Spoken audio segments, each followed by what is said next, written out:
Boa noite a todos, sejam bem-vindos a mais um estudo do livro Grande Conflito.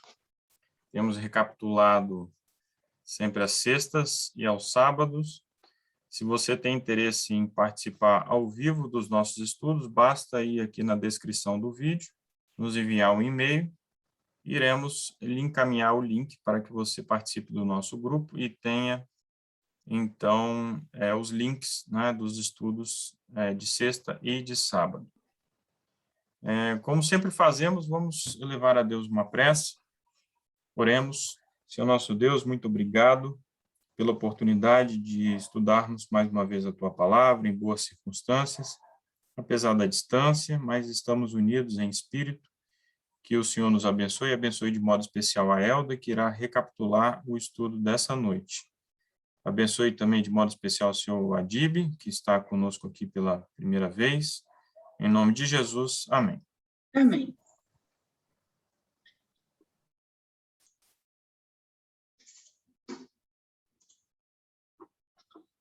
Então, o nosso capítulo de hoje, né, é a imutável lei de Deus, já é o capítulo 25, né, do nosso livro, finalizando o terceiro, ainda não está finalizando, não, finaliza amanhã a terceira parte desse livro, né? E o verso para a meditação, deixa eu colocar em modo de apresentação, o verso para a meditação que a gente escolheu para essa noite foi: abriu-se no céu, porque o capítulo ele começa com esse verso, né? Então, eu escolhi esse. Abriu-se no céu o templo de Deus e a arca do seu concerto foi vista no seu templo. A arca do concerto de Deus está no Santo dos Santos, ou lugar santíssimo, que é o segundo compartimento do santuário. Nos estudos passados, a gente teve a oportunidade de visualizar, né, o santuário, como é que funciona, qual é a parte, quais os elementos que tem cada uma das partes, qual que é a parte do Santo dos Santos, qual que é a parte do santo, qual que é o pátio, né? E agora a gente sabe que a arca de Deus, ela está no segundo compartimento, que é o lugar santo dos santos, ou santíssimo, né? No ministério do tabernáculo terrestre, que servia como exemplar e sombra das coisas celestiais, esse compartimento se abria somente no grande dia da expiação para a purificação do santuário, né? As pessoas faziam os seus rituais para pedir remissão de seus pecados com sacrifício, os sangues eram aspergidos naquele local, né? E só uma vez ao ano havia a expiação, que era a purificação do Santíssimo, que era, né, feito pelo sacerdote. Portanto, o anúncio de que o templo concerto indica a abertura do lugar santíssimo do santuário celestial em 1844, ao entrar Cristo ali para efetuar a obra finalizadora da expiação. Então, em 1844, Cristo, aos estudos que Guilherme Miller, no início, achava que seria a volta de Jesus, na realidade, apontam para o trabalho que Cristo começou a exercer dentro do Santo dos Santos, do lugar santíssimo, né? No santuário celestial.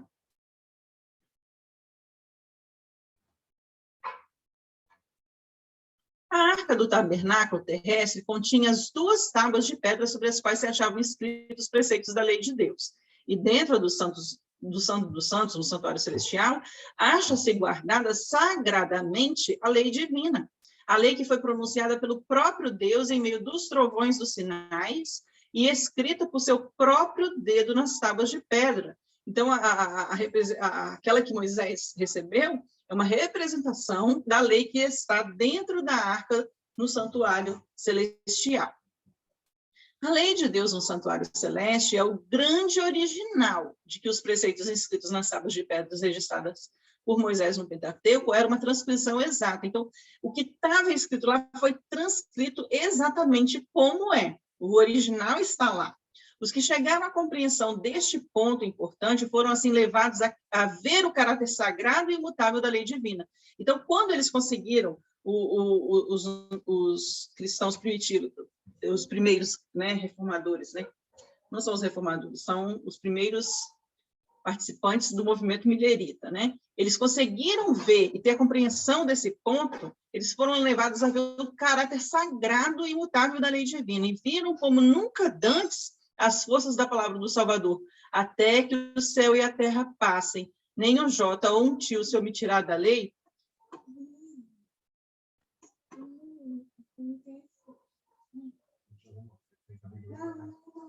Lá no papai, só um minutinho, filha, agora não dá. Viram como nunca dantes as forças das palavras do Salvador, até que o céu e a terra passem, nem um jota ou um tio se omitirá da lei. Então, Jesus tinha falado isso, que até que tudo se passe, tudo já se passou. Se nós ainda estamos aguardando a vinda de Cristo, ainda não passou tudo. Então, a lei também não vai passar. E nenhum jota, nenhum tio vai ser retirado dela. A lei de Deus, sendo a revelação de sua vontade, e a transcrição de seu caráter deve permanecer para sempre. Então, a lei de Deus, ela representa a transcrição do caráter de Deus, como uma fiel testemunha no céu. Nenhum mandamento foi anulado, nenhum jota ou tio se mudou. Então, não pode mudar detalhe nenhum da lei. Diz o salmista, para sempre, ó Senhor, a tua palavra permanece no céu. São fiéis todos os seus mandamentos. Permanecem firmes para todos sempre. Então, os versos bíblicos, eles mostram que é para sempre, para todos sempre. São fiéis todos os seus mandamentos, então nenhum deles muda, né? Eles vão permanecer para sempre. No próprio centro do decálogo está o quarto mandamento, conforme foi a princípio proclamado. Lembra-te do dia do sábado para o santificar, 6 dias trabalharás e farás toda a tua obra, mas o 7º dia é o sábado do Senhor teu Deus. Não farás nenhuma obra, nem tu, nem teu filho, nem tua filha, nem o seu servo, nem a sua serva, nem o teu animal, nem o teu estrangeiro que está dentro das tuas portas, porque em 6 dias fez o Senhor o céu, a terra e o mar, e tudo o que neles há. E ao 7º dia descansou, portanto, abençoou o Senhor o dia de sábado e o santificou. Então, no centro do decálogo, a gente encontra ali esse quarto mandamento, que fala da santificação do sábado, reconhecendo Deus como nosso Criador. O Espírito de Deus tocou o coração dos que estudavam a sua palavra. Então, eles começaram a examinar as razões para a observância do primeiro dia da semana em lugar do dia que Deus havia santificado. Eles perceberam que Deus tinha santificado um dia, que tinha escolhido um dia. Agora, eles queriam saber quais razões que tem, por que as pessoas guardam o domingo. Porque todos os mileritas guardavam o domingo. Não puderam achar nas Escrituras prova alguma de que o quarto mandamento tivesse sido abolido ou de que o sábado fora mudado. Agora, como se vissem transgressores de sua lei, eles se viam como transgressores, eles encheram seu coração de tristeza e manifestaram lealdade para com Deus, santificando o seu sábado. Então, quando eles perceberam que eles estavam transgredindo a lei de Deus, a sinceridade desse povo era tão grande, que eles, imediatamente, passaram a santificar o sábado em lealdade a Deus.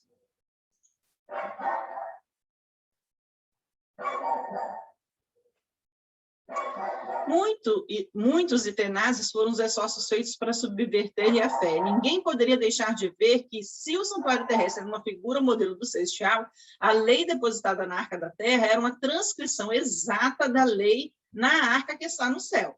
E que a aceitação da verdade concernente ao santuário celeste envolvia o reconhecimento dos requisitos da lei de Deus e da obrigatoriedade do sábado do quarto mandamento. Quer dizer, eles, durante a pregação deles, eles viam o tempo todo que todo o fundamento da pregação de Guilherme Miller tinha sido o santuário celeste. Então, se o santuário celeste ainda tinha uma arca, e que nessa arca estaria depositada a lei que é o original da lei de Deus, essa lei estaria em pleno vigor. Portanto, teria ainda a obrigatoriedade de guardar o sábado do quarto mandamento. Os homens procuravam fechar a porta que Deus havia aberto e abrir a que ele fechara, sendo que ele tinha dito lá, né, em Apocalipse 3:7, que aquela porta que ele abriu, ninguém fecharia, né? Cristo abrir a porta, ou o ministério do lugar santíssimo, resplandecia a luz por aquela porta aberta no santuário celestial e demonstrou-se estar o quarto mandamento incluído na lei que ali se acha encerrada. O que Deus estabeleceu, ninguém pode derribar. Os que aceitaram a luz relativa à mediação de Cristo e à perpetuidade da lei de Deus acharam que essas eram as verdades apresentadas no capítulo 14 de Apocalipse. As mensagens desse capítulo constituem uma tríplice advertência que deve preparar os habitantes da terra para a segunda vinda do Senhor. Então, essa tríplice advertência são 3 anjos que anunciam mensagens que devem ser dadas à terra antes da segunda vinda do Senhor. E nós vamos ver no capítulo de hoje o quanto isso está próximo. A fim de que os homens possam preparar-se para estar em pé no juízo, a mensagem lhes ordena temer a Deus e dar-lhe glória, e adorar aquele que fez o céu, a terra, o mar e a fonte das águas. O anúncio, vinda é a hora do seu juízo, aponta para a obra finalizadora do ministério de Cristo para a salvação dos homens. A obra do juízo, que começou em 1844, deve continuar até que os casos de todos estejam decididos, tanto dos vivos como dos mortos. Então, a primeira mensagem angélica, ela diz que vinda é a hora do seu juízo, aponta que o anjo ele nos dá a mensagem que nós devemos anunciar que vinda é a hora do juízo de Deus. Se a obra do juízo começou em 1844, como a gente falou, que é o juízo investigativo, Jesus começou no Santíssimo, fazer a purificação do santuário, dos pecados das pessoas que estavam mortas, logo ele vai passar também para os vivos, né? Porque todos os casos têm que ser decididos, tanto de quem já morreu, como de nós que ainda estamos vivos. Então, esse trabalho começou em 1844 e vai ter continuidade até o fim. Então, os homens, então, vão temer a Deus e prestar conta, né, de tudo que fizeram. O resultado da aceitação dessas mensagens é dado nessas palavras: aqui estão os que guardam os mandamentos de Deus e a fé de Jesus. Então, ele vai estabelecer nessas 3 mensagens angélicas, as mensagens que a gente deve proclamar ao mundo, fala dos enganos que se passaria, e quem se manter fiel a Jesus, aí ele fala, esses que se mantiveram fiel são os que guardam os mandamentos de Deus e a fé de Jesus. A fim de se prepararem para o juízo, é necessário que os homens guardem a lei de Deus, né? Porque é isso que vai dar a ele o sinal de que ele guardou, né? Que ele pertence a Deus. Essa será a norma de caráter no juízo. Então, a norma pela qual nós seremos julgados, todo julgamento pressupõe uma lei. E a lei pela qual nós seremos julgados é a lei dos 10 mandamentos, né? Todos os que sob a lei pecaram, são passagens bíblicas que corroboram com essa situação. Todos que sob a lei pecaram, pela lei serão julgados. Então, dessa forma, Paulo, ao falar isso, ele está dizendo que se nós transgredimos a lei, é por essa lei que nós vamos ser julgados. E o que é pecado? É a transgressão da lei, não é assim que fala a Bíblia? Então, se nós transgredimos a lei, nós pecamos, e todos os que sob a lei pecaram, pela lei serão julgados. Então, a gente tem essa lei para nos mostrar onde nós pecamos. No dia em que Deus há de julgar os segredos dos homens por Jesus, e ele diz que os que praticam a lei hão de ser justificados, porque praticaram, né, pelas boas obras, pela transformação que Cristo faz em nós, pela justificação que ele faz em nós, nós conseguimos ser praticantes da lei. A fé, ela é essencial a fim de guardar a lei de Deus, pois sem fé é impossível agradar a Deus, e tudo que não provém de fé é pecado. Então, é pela fé que Jesus faz essa justificação em nós. Pela fé, através dessa justificação que Cristo faz em nós, é que nós somos praticantes da lei, guardadores da lei. Porque se fosse olhar por mim mesma, eu sou pecadora desde que nasci, e eu não teria condições nunca de me justificar, porque o meu passado me condena, né? Porém, quando Cristo vive em mim, o passado dele não condena ele. E ele justifica a mim porque ele imputa a mim a observância da lei que ele teve.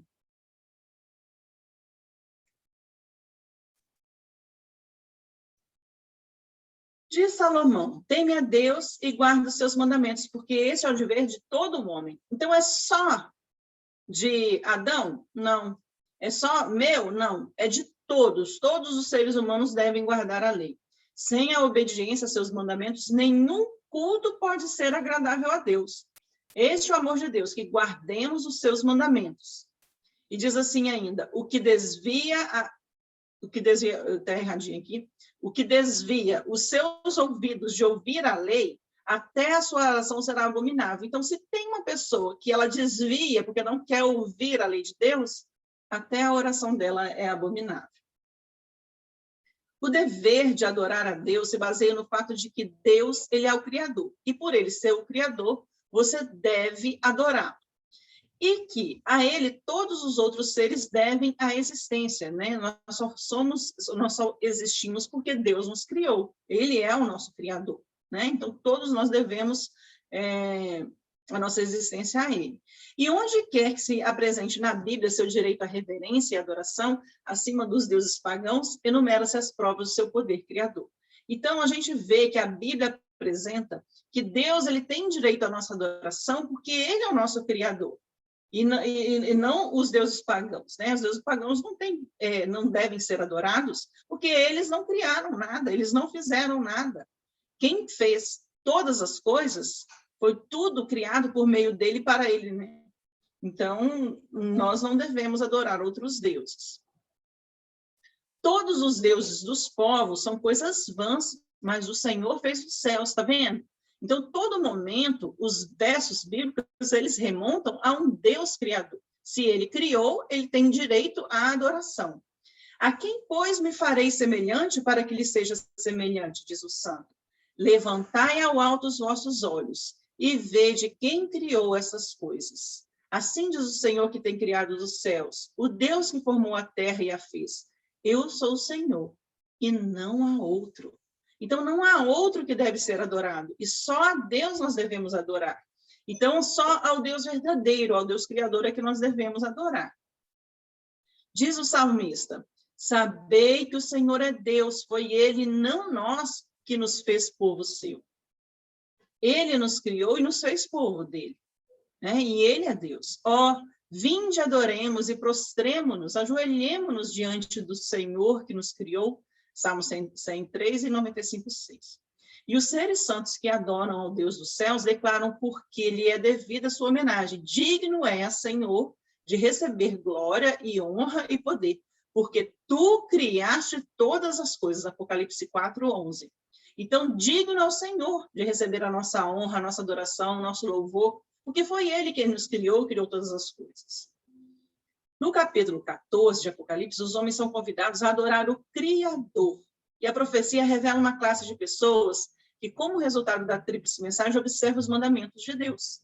Um desses mandamentos aponta diretamente para esse Deus como sendo o Criador. Vamos ver qual mandamento é esse?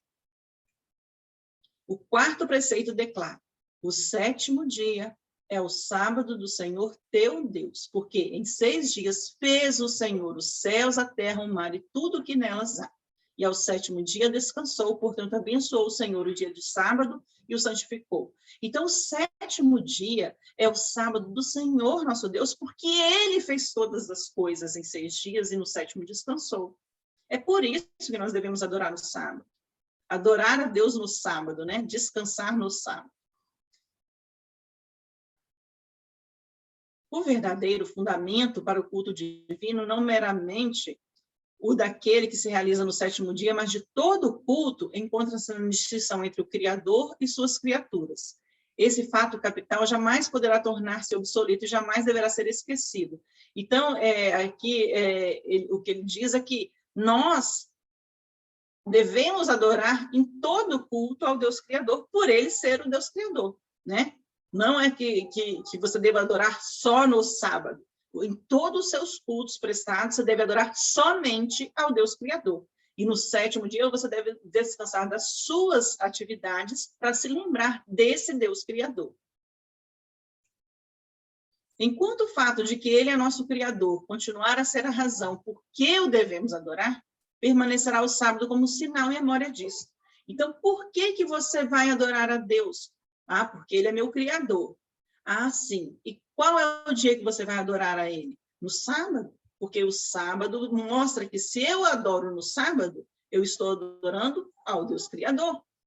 Tivesse sido o sábado universalmente guardado, os pensamentos e afeições dos homens teriam sido dirigidos ao Criador como objeto de reverência e culto, jamais sendo havido idólatra, ateu ou incrédulo. Olha que lindo isso, né? Se o sábado tivesse sido universalmente guardado, hoje a gente teria todas as homenagens e afeições nossas e pensamentos seriam dirigidos ao Salvador. A guarda do sábado é um sinal de lealdade para com o verdadeiro Deus, aquele que fez o céu, a terra, o mar e a fonte das águas. Então, quando você guarda o sábado, qualquer um que olhar para você vai te identificar.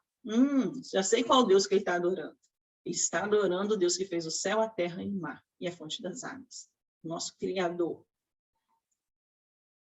O terceiro anjo indica outra classe, contra cujos erros profere solene e a terrível advertência. Se alguém adorar a besta, a sua imagem, receber o sinal da sua testa ou na sua mão, também o tal beberá da vinha da ira de Deus. Então, antes dele falar daqueles que serão selados com o selo do Senhor e que guardam o mandamento do Senhor, ele apresenta quais que são adoradores da besta e que não têm o selo do Senhor. E o Apocalipse nos traz a figura do dragão, Satanás. Nessa figura, diz assim que o principal agente de Satanás ao fazer guerra contra Cristo e seu povo durante os primeiros séculos da era cristã foi o Império Romano. Então, o Império Romano foi um agente de Satanás, no qual o paganismo era a religião dominante. A gente já estudou aqui, a gente já viu em outros capítulos, que o paganismo foi introduzido dentro da igreja romana e o Império Romano todo era cheio de paganismo. Assim como quanto o dragão represente primeiramente Satanás, em sentido secundário, ele também é um símbolo de Roma pagã, né? Então, a gente tem essa figura no Apocalipse. A outra figura que a gente tem dentro do Apocalipse, que deve ser analisada, é a besta semelhante ao leopardo, a qual o dragão deu o seu poder e o seu trono e grande poderio. Essa besta representa o papado que se sucedeu no poder, trono e poderio, uma vez mantidos pelo antigo Império Romano. Então, o papado, ele sucedeu no poder o antigo Império Romano e ele representa essa besta semelhante ao leopardo. A senhora White nos apresenta um comparativo entre Apocalipse 13 e Daniel 7, onde ela mostra as características que essa besta, né, ela é apresentada no Apocalipse 13. No verso 5, diz assim, deu-se-lhe poder para continuar por 42 meses. Nós já vimos também no estudo passado que esses 42 meses no livro de Daniel, eles se referem a um tempo, 2 tempos e meio tempo, que você somando um tempo seria 12 meses, que é um ano, 2 tempos, 24 meses, e meio tempo, 6 meses, somando você tem 42 meses. Então, deu-lhe poder para continuar por 42 meses. Esse foi o período em que o Império Romano esteve com o poder nas mãos. E diz ainda no verso 3 que o profeta viu uma de suas cabeças com ferida de morte. E no verso 10 diz, e mais, se alguém leva em cativeiro irá. Se alguém matar a espada, é necessário que a espada seja morta. E essa interpretação é nos concedida da seguinte forma. No ano de 538 da nossa era, do ano 538 da nossa era até o ano de 1798, foram o tempo em que o Papa, ele esteve, né, o papado esteve à frente do poder. Nesta ocasião, o Papa foi aprisionado, em 1798, ele foi aprisionado pelo exército francês e o poder papal recebeu a chaga mortal, que seria a ferida de morte. E ele foi aprisionado porque levava em cativeiro iria, né? A gente sabe o quanto que o papado, ele, durante o período que ele esteve à frente, ele aprisionou pessoas, ele matou pessoas, a gente já leu isso daqui, também, né, quando a gente viu aí as primeiras partes do nosso estudo, né? E ainda existe no Apocalipse 13 uma outra figura, a besta, que surge da terra, e ela se apresenta como um cordeiro, a figura que apresenta de um cordeiro, né? Vi subir da terra outra besta e tinha 2 chifres semelhantes aos de um cordeiro. A gente vai ver aqui as características dessa besta. Meu slide ficou meio grande. dessa besta da terra. A primeira coisa é que a aparência dela é uma aparência de cordeiro. Enquanto que, quando você olha nas características das bestas que Daniel se referia, ele se referia a bestas como feras rapinantes, não como uma coisa dócil e tranquila como um cordeiro. A forma de surgimento dessa besta da terra, ela sobe da terra, né? Ela subiu da terra, enquanto que as outras formas de surgimento das bestas que Daniel apresenta, elas surgem por combates, por conquista, por revolução. O local em que ela surge é no território anteriormente desocupado, crescendo gradualmente e pacificamente. Então, essa é uma característica da besta da terra, enquanto que, nas características das bestas apresentadas em Daniel, a gente via que as nacionalidades populosas do Velho Mundo eram geralmente as que, após as guerras, né, era o local que eles se instalavam.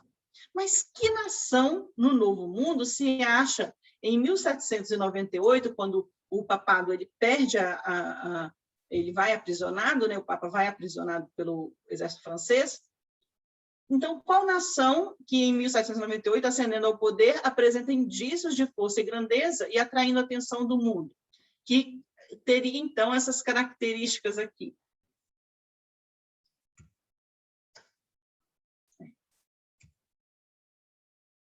A senhora White responde: uma nação, e apenas uma, satisfaz as especificações dessa profecia. Esta aponta insofismavelmente para os Estados Unidos da América do Norte.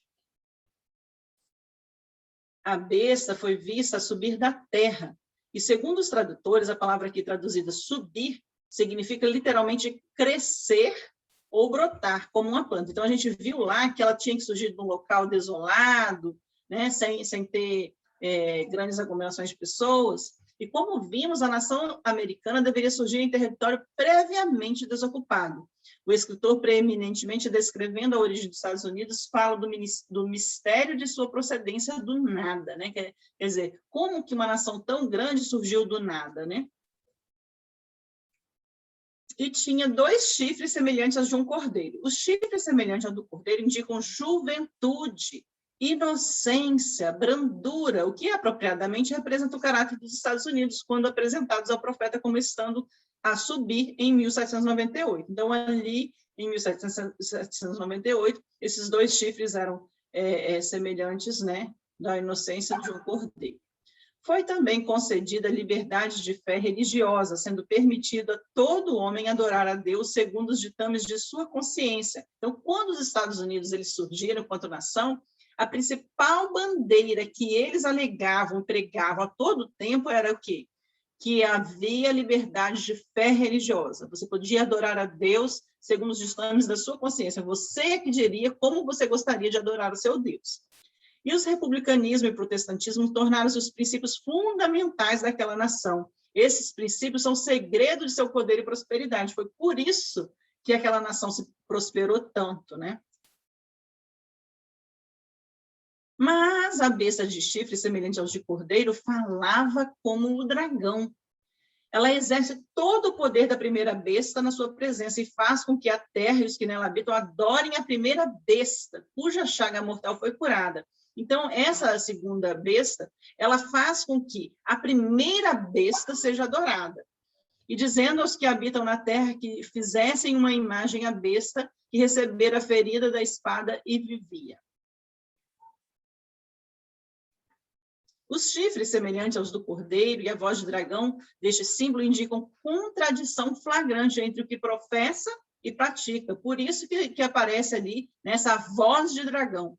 Ela fala uma coisa, mas na hora de fazer, né, ela não pratica aquilo que faz. A fala da nação são os atos das suas autoridades legislativas e judiciárias. Por esses atos, desmentirá os princípios liberais e pacíficos que estabeleceu como fundamento de sua política. Então, se eles se estabeleceram como um povo protestante, que tinham liberdade de consciência e livre, né, adoração ao Deus que desejassem, pelo motivo que desejassem, hoje a gente vê que quando essa voz do dragão ela é falada, a nação ela esquece desses detalhes que a construiu. A predição de falar como dragão e exercer todo o poder da primeira besta claramente anuncia o desenvolvimento do espírito de intolerância e perseguição que manifestaram as nações representadas pelo dragão e pela besta semelhante ao leopardo. Ou seja, da mesma forma que a besta, que é semelhante ao leopardo, ela teve perseguição e intolerância quanto à religião dos outros, né? Provendo inquisições, fogueiras, guilhotinas, perseguições severas. Da mesma forma, ao falar a segunda besta com essa voz de dragão, ela vai praticar os mesmos atos da primeira besta. E a declaração de que a besta de 2 chifres faz com que a terra e os que nela habitam adorem a primeira besta indica que a autoridade dessa nação deve ser exercida impondo ela alguma observância que constituirá ato de homenagem ao papado. Então, na hora que essa nação, por lei, por decreto, impor alguma coisa para que, através dessa observância, as pessoas adorem o papado, então isso é a autoridade que essa nação tem, né? E que vai fazer com que as pessoas adorem a primeira besta. Semelhante atitude seria abertamente contrária aos princípios do governo dos Estados Unidos, ao espírito de suas instituições livres e às afirmações insofismáveis e solenes da Declaração de Independência e a Constituição, porque lá na Constituição e na Declaração de Independência, eles dão plena liberdade de consciência e liberdade religiosa para as pessoas. E os fundadores da nação procuraram sabiamente prevenir o emprego do poder secular por parte da Igreja, com seu inevitável resultado de intolerância e perseguição, né? Porque a gente sabe que se a união de poder Estado e do poder do Estado com a religião, você vai ter o quê? Uma intolerância religiosa. A Carta Magna dos Estados Unidos, ela estipula que o Congresso não fará quanto a oficializar alguma religião ou proibir o seu livre exercício, e que nenhuma prova de natureza religiosa será jamais exigida como requisito para qualquer cargo de confiança nos Estados Unidos. Mas será que vai ser assim? Muito em breve, né, as coisas vão mudar. Somente em flagrante violação dessas garantias de liberdade de nação poderá qualquer observância religiosa ser imposta pela autoridade civil. Quer dizer, essas garantias que foram dadas na Constituição Federal, elas vão ter que ser quebradas, né? Mas a incoerência de tal procedimento não é maior do que se encontra representado no símbolo. É a besta de chifre semelhante aos do cordeiro, professando-se pura, suave e inofensiva. Porém, ela fala como dragão. Então, por mais que pareça assim, não, mas é o país da liberdade religiosa, como poderia esse país chegar a esse ponto de fazer uma imposição dessa? É por isso, porque ele fala como um dragão. Dizendo aos que habitam na terra que fizessem uma imagem à besta. Aqui se encontra representada claramente a forma de governo em que o poder legislativo emana do povo. Uma prova das mais convincentes de que os Estados Unidos são a nação indicada nessa profecia. Aqui, a imagem da besta, né? Ela vai se formar ainda, né? Fizesse uma imagem à besta. Então, quando essa besta do Apocalipse, ela dizer, né?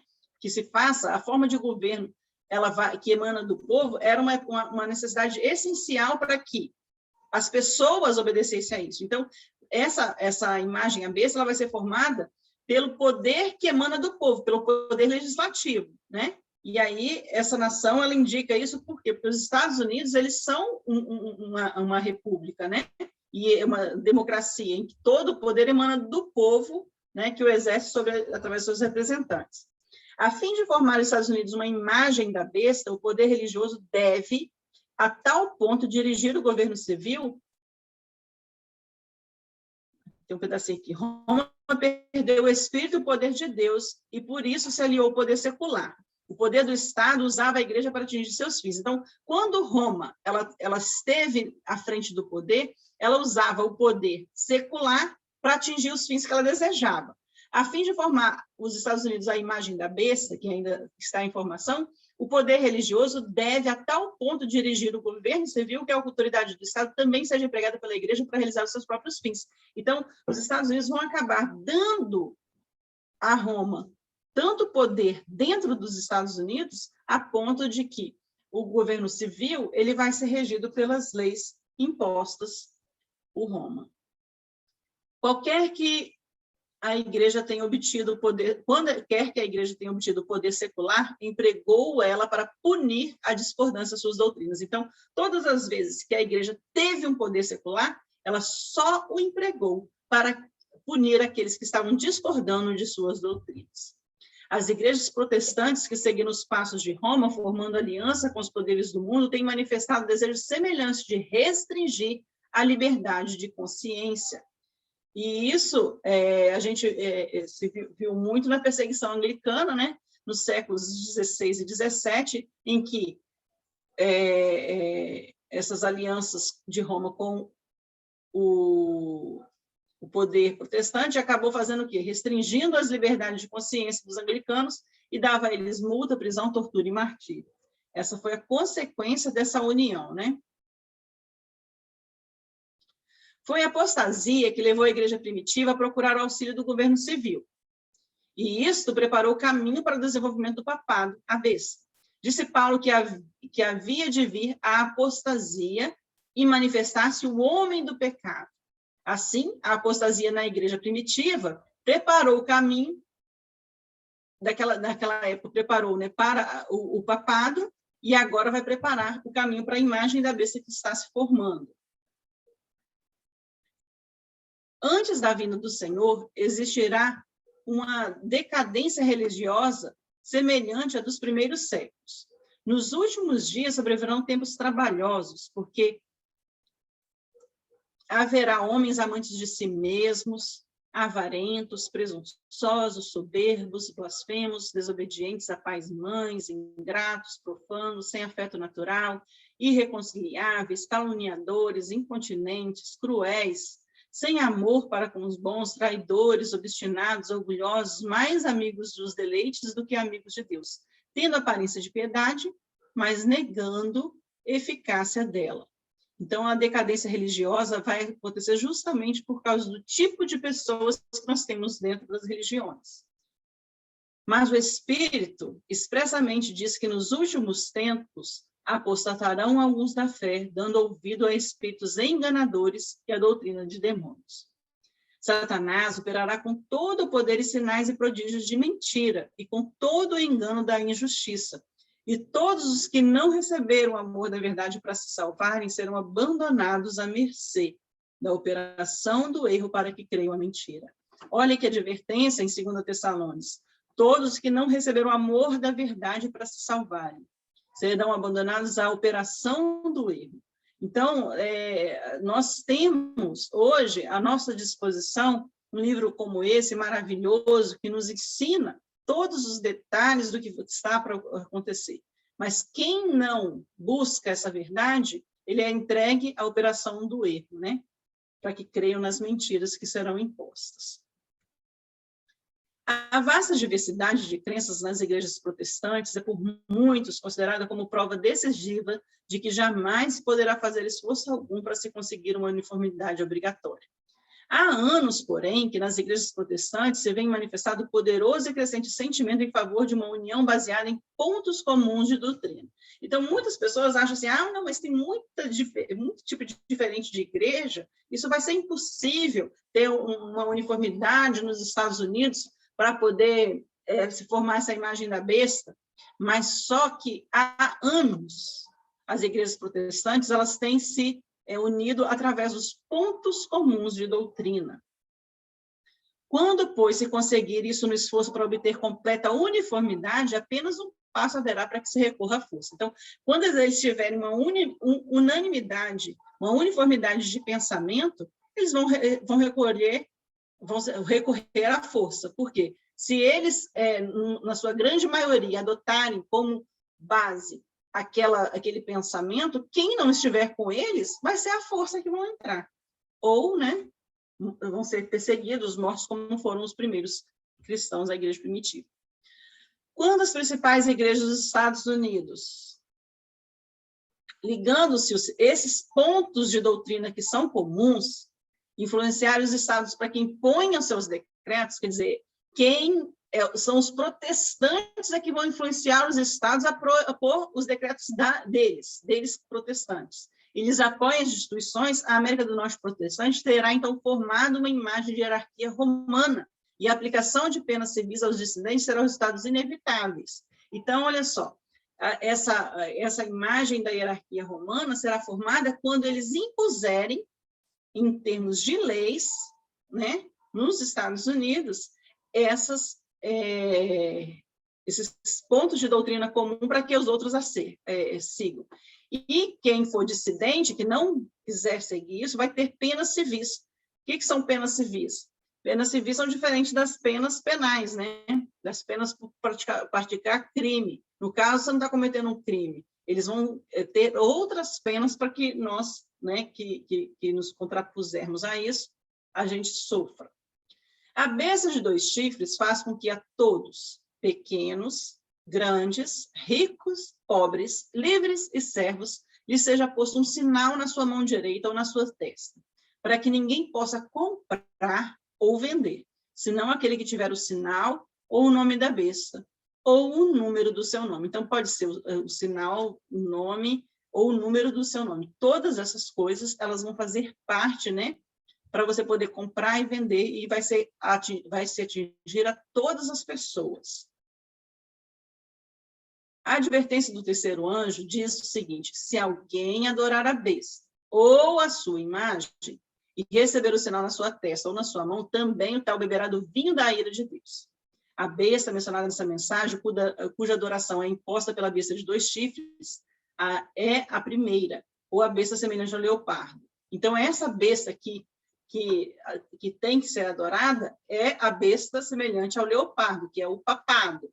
Então, isso vai ser imposto por lei. Resta definir agora o que é o sinal da besta, que vai ser colocado na mão, né? A gente viu que vai ser colocado na mão ou na testa, mas qual é esse sinal? Depois da advertência contra o culto à besta, a sua imagem declara a profecia: aqui estão os que guardam os mandamentos de Deus e a fé de Jesus.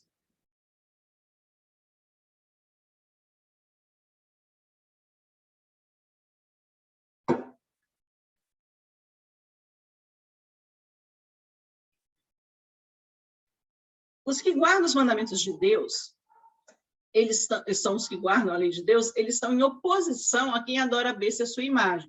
Porque quem adora a besta e a sua imagem vai violar a lei de Deus, ele não vai guardar a lei de Deus. Assim, é a distinção entre os adoradores de Deus e os adoradores da besta. Então, lá em Apocalipse, quando fala que quem adorar a besta vai ter o sinal dela na testa ou na mão, quem não adorar, ele vai ser diferente, é o que vai ser selado com o selo de Deus. Então, a distinção entre eles é justamente a guarda da lei de Deus ou a violação da lei de Deus. O característica especial da besta, e, portanto, de sua imagem, é a violação dos mandamentos de Deus. Diz Daniel a respeito da ponta pequena, o papado: cuidará de mudar os tempos e a lei. E Paulo intitulou o mesmo poder, o homem do pecado, que deveria exaltar-se acima de Deus. Uma profecia complementa a outra. Por quê? Porque a gente vai ver que o papado, ele cuidou de mudar os tempos e ele se pôs no lugar de Deus. Ele se pôs no lugar de ele ter o direito de legislar. Unicamente mudando a lei de Deus, poderia o papado exaltar-se acima de Deus. E foi o que aconteceu, a gente vai ver agora. Quem quer que conscientemente guarde a lei modificada, estará a prestar suprema honra ao poder pelo qual se efetuou a mudança. Então, olha, se Deus pôs uma lei e disse: é para você guardar essa lei dessa forma, e vem um outro e adultera a lei, quem conscientemente, quer dizer, a pessoa tem que ter consciência do que ela está fazendo, ela guarda essa lei modificada, ela está prestando honra a esse poder que fez a mudança. E tal ato de obediência às leis papais seria um sinal de vassalagem ao papado em lugar de Deus. Quer dizer, você é um serviçal daquele que fez a mudança e não de quem é o legislador verdadeiro. O papado, ele tentou mudar a lei de Deus. Ele pegou o 2º mandamento, que proíbe, né, culto às imagens, e na hora que ele foi fazer o decálogo deles, dentro do, como é que é o nome? Catecismo, eles trocaram, né, e se omitiram. Na relação do 2º mandamento, ele foi omitido e não falaram nada proibindo o culto às imagens, né? Já o quarto mandamento, ele foi mudado de modo a autorizar a observância do primeiro dia em vez do sétimo, que era o sábado, né? A lei vem e fala, a lei de Deus vem e determina, né? Lembra-te do dia sábado para o santificar. O papado, ele pega e transfere a guarda do sábado, e ele põe lá assim, guardar domingos e festas, né? Então, ele troca, ele se põe acima de Deus, porque ele pega e invalida a lei de Deus. Nós já vimos aqui, hoje, que a lei de Deus, ela tem uma cópia fiel no céu. E ela foi escrita pelo próprio dedo de Deus. Então, ela não pode ser invalidada por um ser humano. Cuidará em mudar o tempo e a lei. A mudança no quarto mandamento cumpre exatamente essa profecia, porque muda o tempo de que deveria ser adorado, né? Por que Deus fez aquilo? Porque já tinha terminado a criação dele, e no sétimo dia ele descansou, troca o tempo, põe no primeiro dia da semana, em vez do sétimo, e isso cumpre exatamente essa profecia, porque muda também a lei de Deus, né? Aqui o poder papal se coloca abertamente acima de Deus, porque se ele tem autoridade para poder trocar a lei de Deus e dizer para as pessoas o que elas devem ou não adorar, ao invés daquilo que Deus escreveu com o próprio dedo, então ele está se passando em cima de Deus. Enquanto os adoradores de Deus se distinguirão especialmente pelo respeito ao quarto mandamento, dado o fato de ser este o sinal do seu poder criador, a gente já viu no início do estudo que aquele que guarda o mandamento, ele está dizendo, eu adoro o Deus criador. Né? Enquanto a gente respeita o quarto mandamento, é o sinal do poder criador de Deus e testemunho do seu direito à reverência e homenagem ao homem, os adoradores da bestas, eles salientar-se-ão por seus esforços para derribar o monumento do Criador e exaltar a instituição de Roma. Então, ele exalta o que Roma faz e derruba o monumento ao Criador, que seria você adorá-lo, né? Você adorá-lo no dia correto que ele pediu. Aqui eu vou citar 2 versos aqui bíblicos que diz assim, ó, foi por sua atitude o favor do domingo que o papado começou a ostentar arrogantes pretensões. Seu primeiro recurso ao poder do Estado foi para impor a observância do domingo como dia santo. Mas a Escritura Sagrada indica que o 7º dia, e não o primeiro, como o dia do Senhor. Olha o que fala lá em Marcos 2, 22. O Filho do Homem é Senhor, até do sábado. O quarto mandamento declara o 7º dia é o sábado do Senhor. Então, quer dizer, quem impõe é o próprio Deus. É ele que diz que ele é o Senhor do sábado. Quando você adora a um Deus no sábado, você está adorando aquele que criou o sábado, né? E ele é o Senhor do sábado. É só ele quem poderia dizer se é para guardar ou não. E pelo profeta Isaías, o Senhor chama meu santo dia. Então, a igreja romana ela tenta colocar que a observância do domingo é o dia do Senhor, e domingo é o dia do Senhor, mas a gente vê que o sábado é o dia do Senhor. E Jesus falou, eu sou o Senhor do sábado. O 7º dia é o sábado do Senhor teu Deus. Então, nós não podemos dizer que o domingo é o dia do Senhor. Não cuideis. Olha o que Jesus disse lá em Mateus 5, 17 a 19, lá no Sermão do Monte. Não cuideis que vim destruir a lei ou os profetas. Não vim abrogar, mas cumprir. Mas cumprir. Então, ele não rogou. O que é abrogar? É você revogar. Ele não fez isso, mas ele veio para cumprir. Porque, em verdade, eu vos digo que até o céu e a terra passem, nem um jota ou tio se eu me tirar da lei sem que tudo seja cumprido. E eu pergunto, já se passou o céu e a terra? Nós já terminamos a nossa missão aqui na Terra? Jesus já voltou? Ainda não. Então, até que isso aconteça, nem um jota, nem um tio se eu me tirar da lei sem que tudo seja cumprido. Então, tem que terminar tudo para que a lei seja... porque nada vai ser tirado da lei até que se cumpra tudo. Qualquer, pois, que violar um desses mais pequenos mandamentos e assim ensinar aos homens, será chamado o menor no reino dos céus. Aquele, porém, que os cumprir e ensinar, será chamado grande no reino dos céus. Então, essa é uma advertência muito grande para a gente, porque a gente não pode ensinar também, né? porque quem ensina vai ser chamado menor no reino dos céus.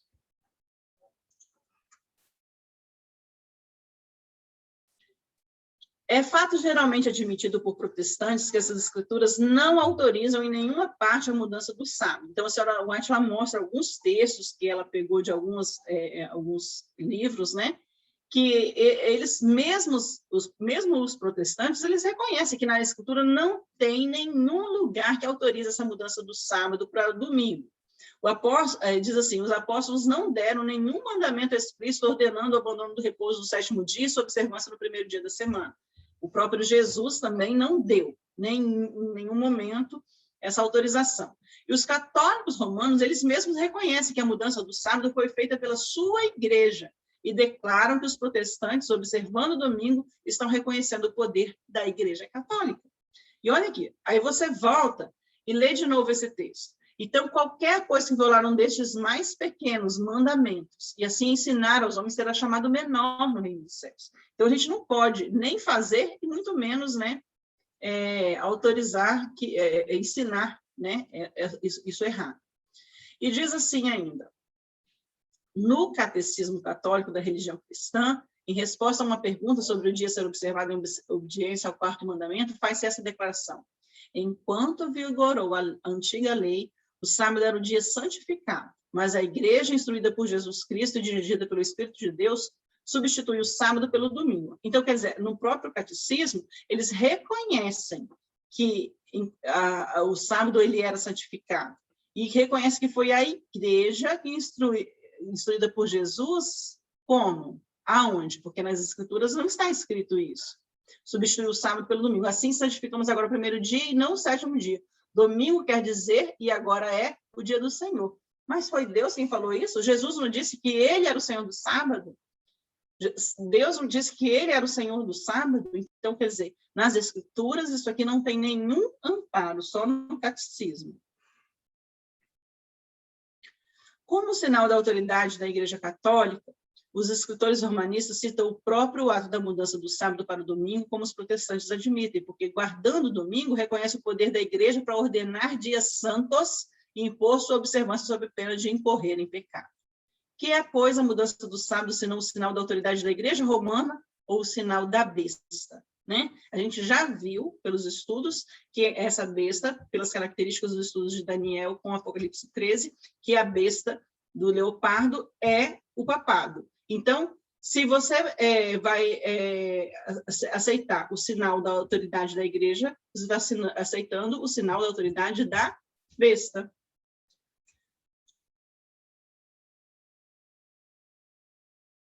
Os que, compreendendo as exigências do quarto mandamento, preferem observar o sábado espuro em lugar do verdadeiro, estão dessa maneira a prestar homenagem ao poder pelo qual somente é ele ordenado. Mas o próprio ato de impor um dever religioso por meio do poder secular formariam as igrejas mesmo a imagem à besta. Daí a obrigatoriedade da guarda do domingo nos Estados Unidos equivaler à imposição à besta e à sua imagem. Então, a gente viu que você guardando os preceitos formulados pela Igreja Romana, como sendo os preceitos que eles adotam, você está sendo seguidor do sinal da própria besta, porque foi ela que impôs, e quando você aceita a lei que é formada pelos protestantes, né, que são um poder secular, não religioso, poder secular, e ele obriga a guardar o domingo, você está fazendo o quê? Adoração à sua imagem, a imagem da besta. Mas os cristãos das gerações passadas observavam o domingo, não foi? Então, você vai ter ali que muitos, a maioria dos cristãos, desde que foi imposto em 321 pelo Império Romano, essa guarda do domingo, muitos cristãos passou gerações e gerações observando o domingo, supondo que eles estavam o quê? Observando o sábado bíblico. Mas hoje, existem também verdadeiros cristãos em todas as igrejas, que não excetuando também o pessoal da Igreja Católica, claro, que eles creem sinceramente ser o domingo dia de repouso divinamente instituído. Então, são pessoas que hoje estão na ignorância, eles ainda não conhecem a verdade de Deus para eles. Mas Deus aceita a sinceridade de propósito de tais pessoas e a sua integridade.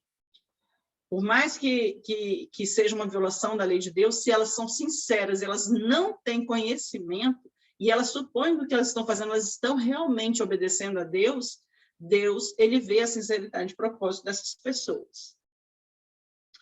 Mas, porém, quando a observância do domingo for imposta por lei, e o mundo for esclarecido relativamente a essa obrigação do verdadeiro sábado, que estão a transgredir o mandamento de Deus, essas pessoas, então, elas vão ter conhecimento. Nós vamos levar essa mensagem às outras pessoas, elas vão ter conhecimento. Isso vai ser questão de debates muito grandes e acalorados.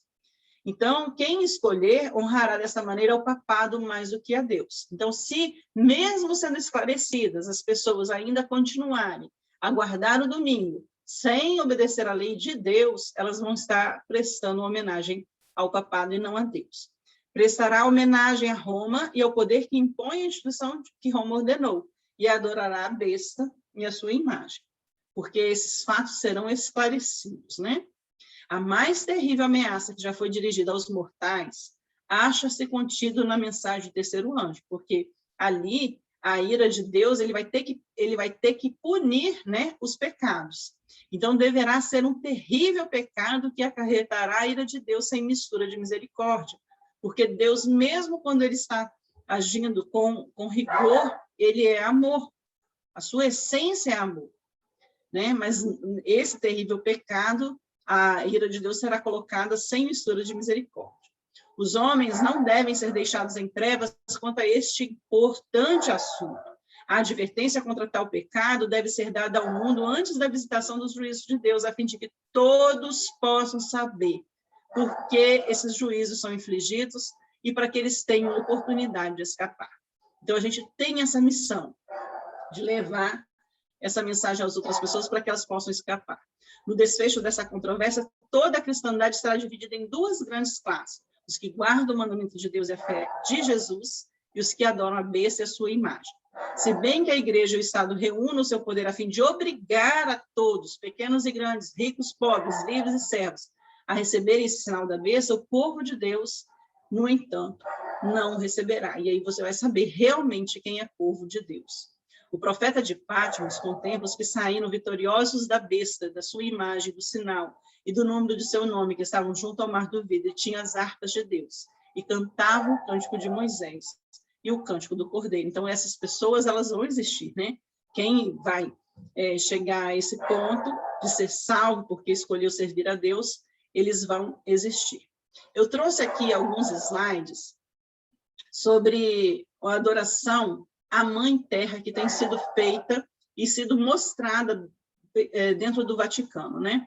Esse aqui é uma imagem de uma deusa pagã, que é a deusa Mãe Terra, ou Pachamama, e aqui você vê ela sendo apresentada ao Papa. E aqui foi um ritual realizado dentro do Vaticano, né? Com essa adoração dessa Pachamama, que está a Pachamama, o ritual que foi feito, todos esses bispos, né, e outros integrantes que estavam aqui participaram desse ritual, adoração a Pachamama. O Papa fez um vídeo mostrando o tempo de repouso, e ele alega que o tempo de repouso é o domingo.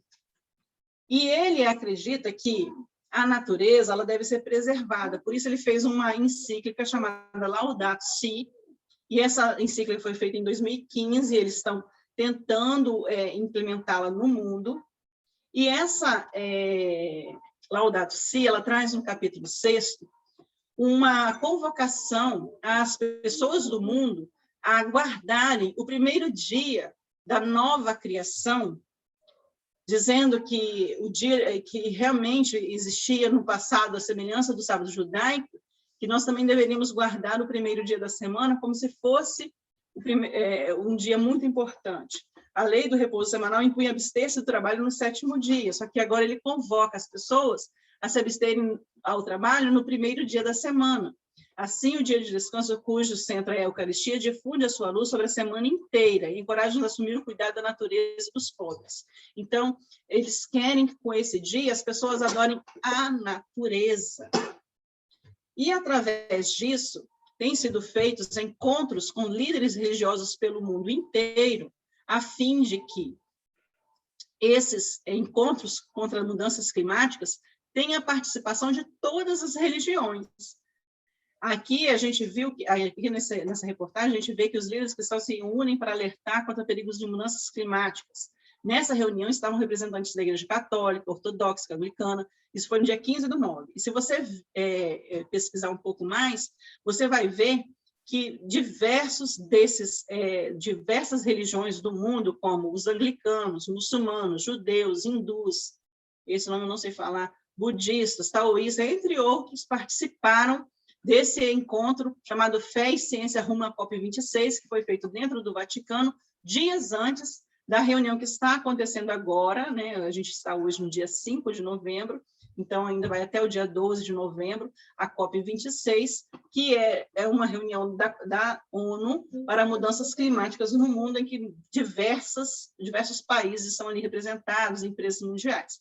Nesse encontro de Fé e Ciência rumo à COP, em que tiveram diversos representantes de várias religiões do mundo, a gente vê que todos eles estiveram ali no Vaticano e que a adoração consistia em adorar a natureza, a Mãe Gaia, a Pachamama.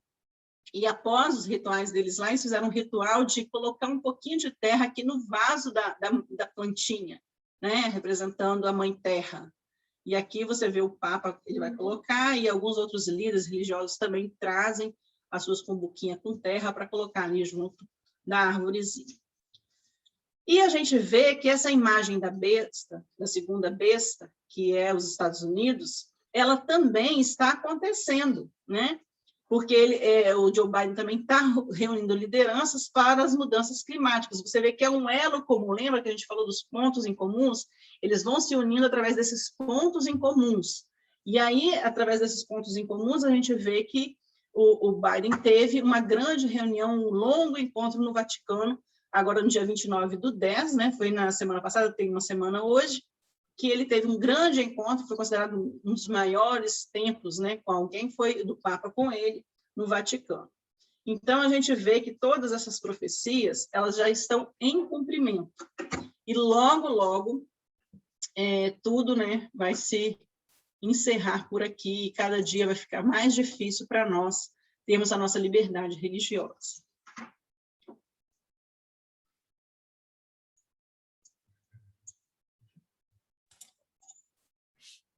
Excelente. As notícias aí, as últimas notícias que você trouxe, tudo muito bom mesmo, né? O que Ellen White escreveu no século XIX é tão atual, né, que às vezes as pessoas podem correr o risco, se esquecendo do momento que ela escreveu, e achar que isso daí é óbvio, né? É isso que a gente está vendo mesmo, assim, é um mundo cristão cada vez mais caminhando ali pelo ecumenismo. E quando a gente estuda a história e vê qual era a situação dos Estados Unidos no século XIX, né, a antipatia em relação ao catolicismo, então a gente vê que só mesmo Deus, né, para dar essa luz a ela, né, e mostrar como que os protestantes, né, iriam se aproximar cada vez mais do papado, como estão hoje, né, estão E de mãos muitos devem ter dadas. até rido, né, ao ler essa história, o livro dela, não deve ter nem acreditado, porque isso seria meio que impossível, né? Como é que pode um país que é protestante se unir ao catolicismo, né? Exatamente. Quem mostra essa história e a história do livro O Grande Conflito e como ele finalmente veio a se cumprir, né, tudo que está ali, é o livro O Dia do Dragão, do Clifford Goldstein, que é o mesmo autor da nossa lição deste quarto trimestre, né? Nós estamos estudando o livro de Deuteronômio e é o mesmo autor, né? Clifford Goldstein, O Dia do Dragão. Então, ele vai mostrando tudo isso, né? O contexto ali, né? Que o livro O Grande Conflito foi escrito, as circunstâncias, né? Os Estados Unidos ainda lutando contra índios, enfim, e ela mostrando isso que foi tratado hoje no estudo, né? De que a besta que emerge da terra representa os Estados Unidos da América, né? A grande potência política do mundo, ao passo que a besta que emerge do mar representando ali o papado no tempo do fim, como esses dois iriam se aliar. Então, não fazia sentido algum, né? Não fazia sentido algum no momento que ela escreveu. Os Estados Unidos eram uma nação ainda ali em formação, vamos dizer assim, guerreando ainda contra índios, hostil ao papado, né? E o Império Britânico era o império onde o sol nunca se punha, né? Era o grandioso império da Rainha Vitória, né? Aí, enfim, vem a história do século XX, depois da Segunda Guerra Mundial tem ali a Guerra Fria, né? O papado era inexpressivo, né? Porque só se falava em União Soviética, que era uma superpotência ateia, né? E Estados Unidos da América. Durante a Guerra Fria era só isso que se falava. Até que no final dos anos 80, o comunismo vai desmoronando e vai emergindo o papado na figura do João Paulo II, com um grande prestígio, um carisma enorme, né? Deu uma grande contribuição para o colapso do comunismo lá na Polônia, e restam o papado e os Estados Unidos, né? Como as duas grandes forças aí no mundo, né? Hoje fala-se da China, mas a gente tem plena convicção de que, bem antes que a China venha a tomar o lugar dos Estados Unidos, nós temos plena convicção de que Jesus vai voltar antes, né? Ou outros acontecimentos vão impedir isso, enfim. E mais uma vez a profecia vai se confirmar. Nós temos convicção nisso aí, né? Então, é importante mesmo estarmos atentos aí aos acontecimentos. Sobre a COP26, algumas pessoas têm falado assim que ela anda meio morna. A própria Greta Thunberg, né, anda aí um tanto quanto cética, né, isso a imprensa não tem falado muito, né? Chateada, né? Chateada, né, não está levando ali muita fé naquilo ali. Mas, veja bem, eu estava ouvindo essa semana a opinião do nosso ex-ministro das Relações Exteriores, no governo Bolsonaro aí, né? Ele falando o seguinte, que muito mais importante do que o que aparece ali publicamente, o que é divulgado, são as conversas em salas ali reservadas, né? É o que é acordado ali, o que é desenhado ali nos bastidores, que não vem ao grande público, né? Então, veja que coisa, o Ernesto Araújo, né, ex-ministro das Relações Exteriores, explicando isso, né, que a gente sabe que sempre aconteceu, né? Ao longo da história sempre foi assim, né? Esses acordos, Os essas bastidores estão aí, né? essas conversas no pé de ouvido, né, entre os líderes ali mundiais, o Papa, enfim, sempre foi assim.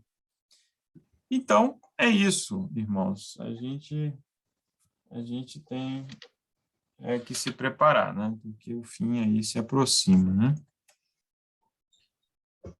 Muito bem. Algum outro comentário, alguma outra contribuição?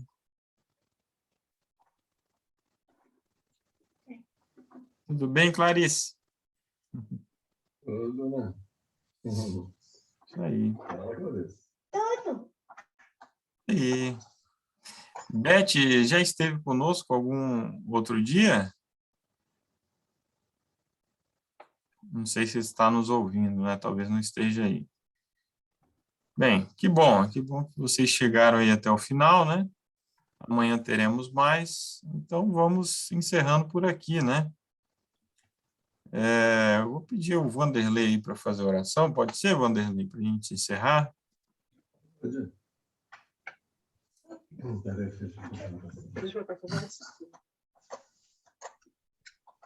Pai querido, muito obrigado por esse estudo que nós acabamos de realizar. Foi muito esclarecedor para que nós possamos nos preparar daqui em diante, Senhor. Por favor, senhores, esteja conosco, cada estudo como esse, para cada vez aprendermos mais. Esteja conosco também durante o restante desse sábado, para que a gente possa se manter na presença do Senhor, do seu Espírito, Senhor. Venha estar com cada um de nós aqui, presente, nos abençoando, o seu Espírito, Senhor. Lhe peço também perdão pelos nossos erros, nossas falhas, Senhor, em nome de Jesus. Amém, Senhor. Amém.